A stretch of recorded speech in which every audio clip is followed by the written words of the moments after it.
शुरू अल्लाह के नाम से जो बड़ा मेहरबान निहायत रहम वाला है।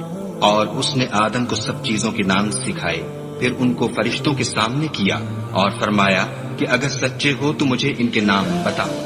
उन्होंने कहा, तू पाक है, जितना इल्म तूने हमें बख्शा है उसके सिवा हमें कुछ मालूम नहीं, बेशक तू दाना और हिकमत वाला है।